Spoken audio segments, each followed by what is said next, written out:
जा रहा है और इसकी शादी तक क्या पता कहाँ पहुँचेगा। टेंशन मत लो, पीसी ज्वेलर की ज्वेल्स फॉर लेस स्कीम है ना, जिसमें 12 किस्तें देंगे हम और 2 किस्तें देंगे पीसीजे। है ना फायदे का सौदा। Jeweller for generations, PC jeweller.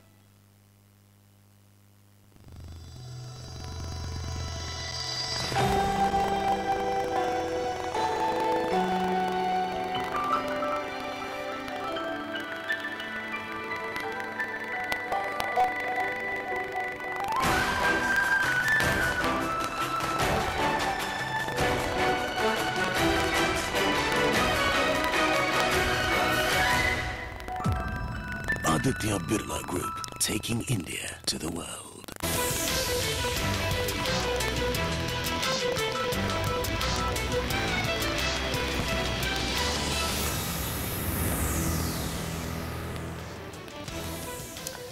आपका फिर से स्वागत है बजट महाकुंभ में। हमारी खास नज़र कमोडिटी बाजार पर है और वहां पर जो बजट में प्रावधान आए हैं उस पर है। हमने कई सारी चीज़ों पे बात की है, हमने एग्रीकल्चर पे बात की है, हमने स्मार्ट कार्ड्स पे बात की है, लेकिन आप फोकस करते हैं सोने पर। ये एक ऐसा मुद्दा है जब भी इसका नाम आता है सब लोग इंटरेस्टेड होते हैं, मैं भी इंटरेस्टेड हूँ। लेकिन चिंता की बात यही है कि जिस तरह से प्रावधान आए उससे लोगों को अब शक हो रहा है कि शायद डिमांड पर असर पड़े, लोगों को शक हो रहा है कि सोना महंगा हो सकता है। इसी पर बारीकियों को समझने के लिए हमारे साथ इस समय बचराज बामलवा इस समय मौजूद हैं। आपका बहुत बहुत स्वागत है। आपसे मैं समझना चाहता हूँ, ये जो उन्होंने स्टैंडर्ड सोने की इंपोर्ट ड्यूटी बढ़ा दी है, 2 से 4% कर दी, नॉन स्टैंडर्ड सोने पर भी इंपोर्ट ड्यूटी 5 से बढ़ाकर 10% कर दी, क्या सचमुच सोना महंगा होगा? क्या असर आप देखते हैं इसका? सोना महंगा हो चुका है, ये इंटरनेशनल मार्केट है और इसमें जैसे ही अनाउंसमेंट आती है वो 10 सेकंड के अंदर में रिएक्शन हो जाता है और अनाउंसमेंट आने के साथ साथ में ये सोना महंगा हो गया है। जी, लेकिन क्या आप इसको इसी ट्रेंड पे देखते हैं? क्या आप देखते हैं कि डिमांड पर असर होगा? क्योंकि भारत में चाहे सोना जितना भी महंगा होता रहे, डिमांड को रोकना बहुत मुश्किल है। यहाँ पर लोग शायद उस हिसाब से नहीं देखते कि सोना महंगा हो गया तो मैं नहीं लूंगा, यहाँ देखते हैं सिक्योरिटी है, जितना भी महंगा होगा और लेना चाहिए मुझे। आपको क्या लगता है? डिमांड पर देखिए असर पड़ेगा, जितना महंगा कर दिया है और गवर्नमेंट की जो पॉलिसी जो आ रही है उसके हिसाब से इसमें डिमांड में जरूर फर्क पड़ेगा। कितना फर्क पड़ेगा डिमांड? मैं समझता हूं कि अगले साल जो इंपोर्ट है उसके इंपोर्ट में कम से कम 25 से 30% का फर्क पड़ना चाहिए। लेकिन अगर लॉन्गर टर्म 25 से 30% कम हो जाएगा। नहीं, अगर लॉन्गर टर्म पर्सपेक्टिव से देखा जाए, अभी आपने शुरुआत में यहाँ पर कहा कि कीमतें यहाँ पर बढ़ चुकी हैं, फिर भी डिमांड ऐसी है कि डिमांड पर कर्ब नहीं हो सकता। आप यहाँ पर जो एक एजिटेशन यहाँ पर देखने को मिल रहा है, आप लोगों ने जो नॉन ब्रांडेड ज्वेलरी पर एक्साइज में बढ़ोतरी की है, वहाँ फिर आपको दिक्कतें क्यों है? जब आपको लगता है कि डिमांड पर यहाँ पर ज्वेलरी में असर नहीं पड़ेगा तो क्या दिक्कतें हैं आपको?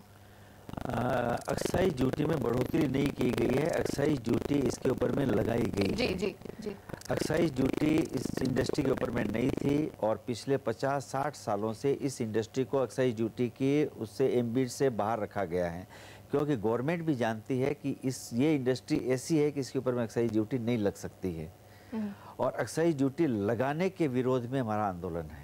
चंद्रशेखर जी, आपसे समझना चाहेंगे, यहाँ पर बहुत सारे स्टेप्स यहाँ गोल्ड को लेकर लिए हैं, तो कहीं ना कहीं कंज्यूमर्स घबरा रहे हैं कि सरकार करने की कोशिश क्या कर रही है, लेकिन ओवरऑल दिखता कैसे? ये जो कदम सरकार ने उठाया है, किसके लिए उठाया है? इसका लॉन्ग टर्म विजन क्या है?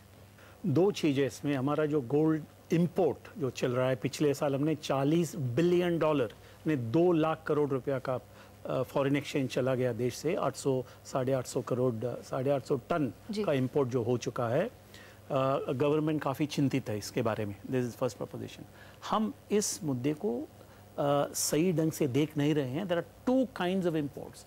एक इंपोर्ट है of physical gold for jewellery purposes, दूसरा है physical gold import for investment and speculative purposes. ये दोनों को मिला करके गोल्ड का इंपोर्ट अभी 800, 850, 900 टन हो चुका है। कितना तो वो ये बहुत मुश्किल है कहना, मगर मैं समझता हूँ it will be 50-50। This is my ballpark number from my experience and by talking to people industry. मैं समझता हूँ it should be 50-50. This is number one. दूसरा, इतना मैं वादे के साथ कह सकता हूँ, there is a certain income elasticity of demand for gold and also a price elasticity of demand for gold.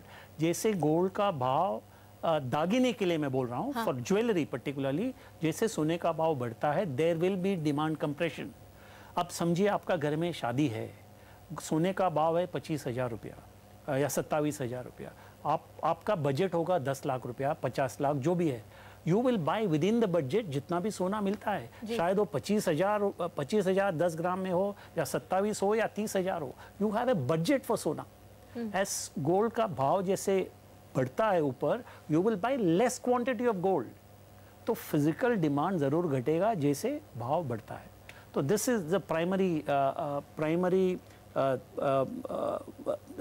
The point as far as gold physical demand is concerned। दूसरा है investment demand, I would also call it speculative demand, क्योंकि पिछले 7 या 8 साल में विश्व market में gold का भाव बढ़ते जा रहा था, पर डॉलर वीक हो गया है, geopolitical problem, safe haven investment और स्पेकुलेटिव कैपिटल जो जा रहा है, तो उसके वजह से उसका असर हमारे यहाँ भी दिख रहा है। जो ट्रेड बॉडी है वो क्या समझते? बचराज जी ये बताइए, सोने पर तो काफी मार पड़ी है, इस पर आप लोग एजिटेटेड भी हैं, लेकिन जो चांदी है, चांदी की ज्वेलरी है, उसको लेकर जो यहाँ पर अनाउंसमेंट्स हुए हैं एग्जेम्पशन, उसे आप कैसे देख रहे हैं? आपको लगता है कि ये एक पॉजिटिव ट्रेंड बनकर उभर सकता है यहाँ पर निवेशकों के लिए या कस्टमर्स के लिए? देखिए, चांदी जो खरीदने वाले हैं वो चांदी खरीदेंगे। चांदी को एग्जेप्ट करके फाइनेंस मिनिस्टर ने पॉपुलैरिटी लेने की कोशिश की है कि बाकी सब के ऊपर में बढ़ा दिया है और ये चांदी में छूट दे करके ये पॉपुलैरिटी बढ़ा लें, और ये कॉमन मैन का ये उनका मानना है कि आम आदमी की ज्वेलरी है, लेकिन इससे ट्रेंड में कोई फ़र्क नहीं पड़ेगा, क्योंकि जो सोना लेने वाले हैं वो सोना ही लेंगे। डेफिनेटली जैसे चंद्रशेखर जी ने बताया कि जैसे जैसे भाव बढ़ते हैं इसकी डिमांड इसमें ज़रूर कम होगी, क्वांटिटी कम हो रही है। पिछले आप 5 सालों में देखें तो ज्वेलरी के अंदर में, या पिछले आप खाली 1 साल की बात करें तो जैसे भाव बढ़े हैं, पिछले 1 साल में ही इसकी जो ज्वेलरी में जो कंजम्पशन हुआ है वो 25 से 30% कम हुआ है। राइट। अंजनी जी, मैं आपके पास आना चाहता हूँ, मैं आपसे समझना चाहता हूँ, क्या आप सहमत हैं कि सचमुच इंपोर्ट जो डिमांड है वो कम होगी इस वजह से, और आगे जाके इसका कितना असर पड़ सकता है? जी, मेरा मानना है कि इंपोर्ट तो ओवरऑल फैक्टर्स पे डिपेंड करता है, सिर्फ इंपोर्ट ड्यूटी उसमें फैक्टर नहीं है, बल्कि ओवरऑल डॉलर टर्म्स में गोल्ड का प्राइस क्या है वो भी मैटर करता है। और अगर प्राइस $1,700 $1,800 ऐसा मेंटेन होता है तो मुझे लगता है ऐसा कि इस साल इंपोर्ट कम होगा कंपेयर टू लास्ट ईयर। लेकिन अंजनी जी ये बताइए, क्योंकि ई-गोल्ड आपका एक बहुत बड़ा यहाँ पर प्रोडक्ट साबित हुआ है पिछले कुछ समय में, आपको लगता है कि उसके इन्वेस्टमेंट पे फर्क पड़ेगा? लगातार आप बता रहे थे कि बहुत अच्छी ग्रोथ वहाँ देखने को मिल रही है, इस बजटरी अनाउंसमेंट के बाद इन्वेस्टमेंट्स पर और ई-गोल्ड पर, ई सीरीज पर कैसा असर आप देख रहे हैं? जी, ई गोल्ड में जो लोग इन्वेस्टर्स हैं वो बेसिकली लॉन्ग टर्म इन्वेस्टर्स हैं, तो उनको ड्यूटी 2% से 4% बढ़ने से उनका इन्वेस्टमेंट डिमांड कम नहीं होगा। रादर वो लॉन्ग टर्म इन्वेस्टर हैं जो 15% 20% रिटर्न के लिए 1 साल 2 साल 3 साल के लिए इन्वेस्ट करते हैं, तो उस पर कोई असर दिखता हुआ हम लोग को नहीं दिख रहा है, और वो investment as it is continue हो रहा है। लेकिन चंद्रशेखर जी, मैं आपके पास आना चाहता हूँ, सोने में जो हम बार बार देख रहे हैं इस तरह से घटाने की कोशिश हो रही है उसकी डिमांड को, लेकिन एक तरफा बात तय है कि दाम तो बढ़ते जा रहे हैं, वो काफ़ी हद तक ग्लोबल मार्केट्स पे भी डिपेंड करते हैं। करेंसी पे आप इसका कितना फॉल आउट देखते हैं, वो जानना आपसे ज़रूरी है। हाँ ज़रूर, पिछले साल में जैसे हमने $40 बिलियन का खर्चा हो गया गोल्ड इंपोर्ट में, obviously it has an effect on your trade deficit and on currency. तो this is what the government wants to stop. This is the first point. Government का मकसद ये नहीं कि गोल्ड का इंपोर्ट कम हो या कंजम्पशन कम हो, there is a belief कि this is a wasteful import. This is the first proposition. The second point ये है कि अब जो ज्वेलरी का ऊपर ब्रांडेड और अनब्रांडेड ज्वेलरी का ऊपर एक्साइज ड्यूटी लगाया गया है, वो एक खास कदम है, क्योंकि आगे जा कर के 1 साल में हमें we have to go into the GST। जैसे GST होगा, all this jewelry, both branded and unbranded, will come under the ambit of GST. So to facilitate inclusion of these commodities and products and goods under GST, they have brought this under the ambit of the excise duty. और budget Mahakumbh के मौके पर CNBC आवाज आपको दे रहा है ढेरों इनाम जीतने का मौका। आज दिन भर हम पूछेंगे आपसे कुछ आसान से सवाल जिनके जवाब देने पर लकी विजेता को मिलेंगे आकर्षक इनाम। तो सुनिए कि इस घंटे का सवाल क्या है।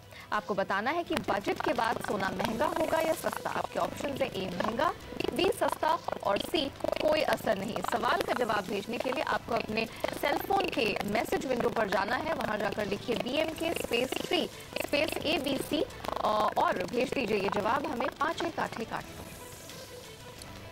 चंद्रशेखर जी, आप जो ये कह रहे हैं कि बार बार जो इंपोर्ट आ रहा है काफ़ी हद तक वो दो हिस्सों में बटा हुआ है, एक इन्वेस्टमेंट है और एक जो आप ज्वेलरी के लिए कह सकते हैं, और 50-50 का आप रेशो दे रहे हैं। मैं आपसे जानना चाहता हूँ, जो इन्वेस्टमेंट वाला गोल्ड है जो आप कह रहे हैं 50% है इतने बड़े अमाउंट का और जो टन आ रहा है उसका, इसमें कितना स्पेकुलेशन है बिल्टअप? क्योंकि मेरे हिसाब से सरकार ये भी देख रही है कि जो स्पेकुलेटिव प्रीमियम है किसी तरह वो कम किया जाए कि नहीं। क्या वो कम करने की कोई योजना है? हो सकता है क्या इससे कि आप सिर्फ इम्पोर्ट ड्यूटी बढ़ा दे तो उससे हो जाएगा कंट्रोल में, या ये अप्रोच ही सही नहीं है इसको पकड़ने के लिए? क्योंकि हमारा सोने का मार्केट डोमेस्टिक मार्केट विश्व बाजार से खास जुड़ा हुआ है। I think it's correlation almost 99% का कोरिलेशन चल रहा है। तो और 50% हमारा जो आयात है which is I call it investment demand. मैं समझता हूँ it's called euphemism for speculation. Speculation का एक नया एक अच्छा शब्द है इन्वेस्टमेंट डिमांड। एंड देयरफॉर जैसे विश्व बाजार में बढ़ता है market, people want to import hoping that prices will rise and make a premium. उस प्रीमियम का फ़ायदा रेवेन्यू डिपार्टमेंट गवर्नमेंट को भी मिलना चाहिए। उसी के लिए कस्टम ड्यूटी 2% से 4% बढ़ाया गया है। This is the first preposition. अब और भी समझिए, जो उपभोक्ता है, कंज्यूमर है, वो 27,000 या 28,000 रुपया दे करके सोना खरीदता है। जी जी जी। मगर जब आयात होता है शायद वो 500,000 रुपया शायद कम होगा।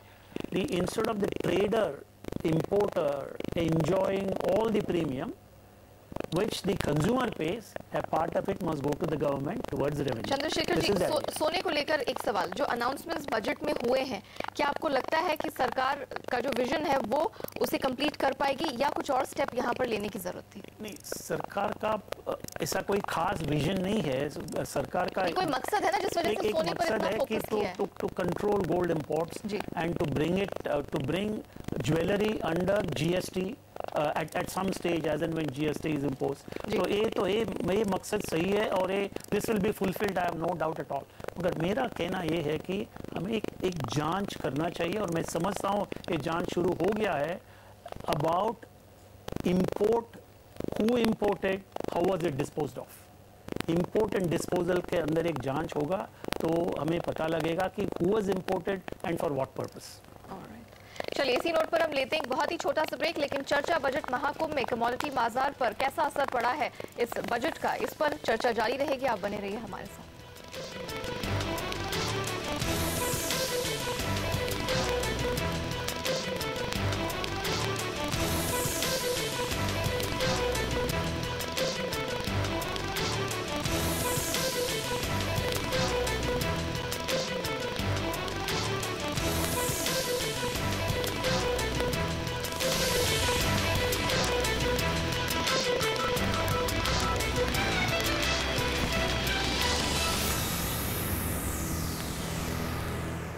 Fly me to the moon, let me swim among the stars.